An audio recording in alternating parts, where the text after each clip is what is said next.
পয়লা June থেকে বদলে যাচ্ছে একগুচ্ছ গুরুত্বপূর্ণ নিয়ম। এলপিজি গ্যাসের দাম থেকে শুরু করে এটিএম চার্জ, ইউপিআই পেমেন্ট থেকে শুরু করে প্যান কার্ড, ট্রেন পরিষেবা থেকে শুরু করে সোলার প্যানেল, সবকিছুতেই আসতে পারে বড়সড় পরিবর্তন।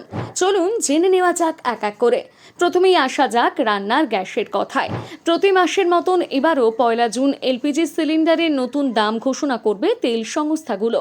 গত মাসে বাণিজ্যিক সিলিন্ডারের দাম ব্যাপক বেড়েছিল, ফলে হোটেল, রেস্তোরাঁ এবং ছোট ব্যবসায়ীদের খরচ অনেকটাই বেড়ে যায়। এবার আসা যাক এটিএম ব্যবহারকারীদের কথায়। কিছু ব্যাংক এটিএম থেকে টাকা তোলার নিয়মে বদল আনতে পারে। ফ্রি ট্রানজাকশনের সীমা, অতিরিক্ত চার্জ এবং দৈনিক টাকা তোলার লিমিট সবকিছুতেই পরিবর্তন আসার সম্ভাবনা রয়েছে।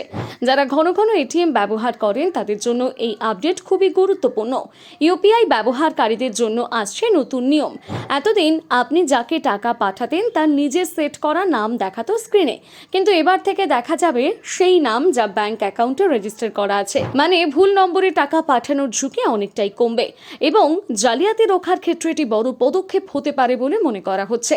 প্যান কার্ডের নিয়মেও আসছে গুরুত্বপূর্ণ পরিবর্তন। সম্পত্তি কেনাবেচার ক্ষেত্রে প্যানের সীমা 10 লাখ থেকে বাড়িয়ে 20 লাখ টাকা করা হয়েছে। তবে 45 লাখ টাকার বেশি মূল্যের সম্পত্তি কেনাবেচা বা বড় চুক্তিতে প্যান বাধ্যতামূলক। এছাড়াও বছরে 10 লাখ টাকার বেশি নগদ তুললে নজরদারি আরও করা হবে। ব্যাংকে টাকা রাখা মানুষদের জন্য রয়েছে গুরুত্বপূর্ণ খবর। জুন মাসে এফডি এবং সেভিংস অ্যাকাউন্টের সুদের হার বদলাতে পারে বিভিন্ন ব্যাংক। তাই নতুন এফডি করার আগে অবশ্যই বিভিন্ন ব্যাংকের রেট তুলনা করে নেবেন। এবার রেল যাত্রীদের জন্য বড় সতর্কতা। ভারতীয় রেল ট্র্যাক আপগ্রেডের জন্য বড় মেগা ব্লক করতে চলেছে। এর ফলে প্রায় 70টি ট্রেন বাতিল থাকতে পারে জুন মাসে। পশ্চিমবঙ্গ, মহারাষ্ট্র, গুজরাট, ওড়িশা, ঝাড়খণ্ড সহ একাধিক রাজ্যের ট্রেন পরিষেবায় প্রভাব পড়বে। তাই ট্রেনে যাত্রার আগে অবশ্যই আইআরসিটিসি অ্যাপ বা রেলের অফিসিয়াল ওয়েবসাইটে ট্রেন স্ট্যাটাস চেক করে নেবেন। সবশেষে আসা যাক সোলার প্যানেলের কথায়। পয়লা জুন থেকে এএলএমএম এর নতুন নিয়ম কঠোরভাবে কার্যকর হবে। সরকারি ভর্তুকিযুক্ত প্রকল্পে এবার শুধুমাত্র অনুমোদিত কোম্পানির সোলার প্যানেল ব্যবহার করা যাবে।